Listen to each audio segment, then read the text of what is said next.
बिस्मिल्लाहिर्रहमानिर्रहीम। अस्सलामु अलैकुम वरहमतुल्लाहि वबरकातुहू। डियर व्यूवर्स, जैसा कि आप जानते हैं आजकल मैं गर्मियों के मशरूबात के नुस्खाजात आपके गोशे गुजार कर रहा था। तो आज का शरबत जो हम बना रहे हैं वो है शरबत फालसा।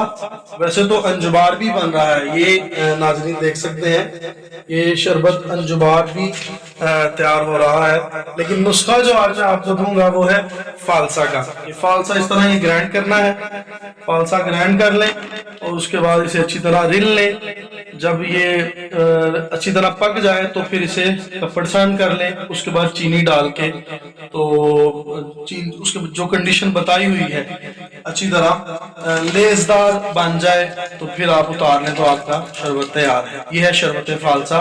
इसके बहुत सारे फवायद हैं।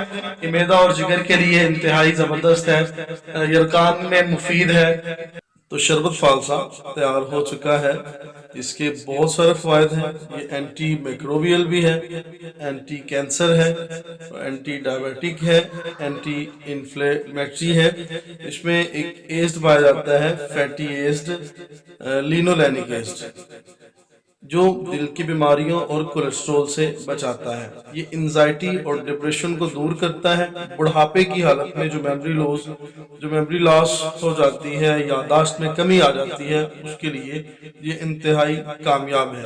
इसका जामन कलर में, जो भी चीज़ जामन कलर की होगी उसमें केमिकल पाया जाता है नेचुरली, एंथोसाइनिन, जो जल्द को खूबसूरत रखने के लिए और खून को साफ करने के लिए होता है। तो फालसा ज़रूर इस्तेमाल करें, फालसे का शरबत ज़रूर इस्तेमाल करें। ये मौसम गर्मा का डॉक्टर फल है, तमाम फलों में टॉप 5 में आता है ये फल। फालसा इस्तेमाल कीजिए। एक तहकीक के मुताबिक ये फल फालसा जो दिखने में छोटा सा है, बेशुमार फ़वाइद रखता है।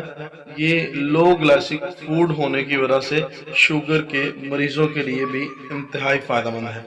तो फालसा इस्तेमाल करें और बीमारियों से बचिए। मुझे अपनी दुआओं में ज़रूर याद रखिएगा। अपना और अपने अहल व अयाल का ख्याल रखिएगा। वस्सलाम, जज़ाकुमुल्लाहु खैर।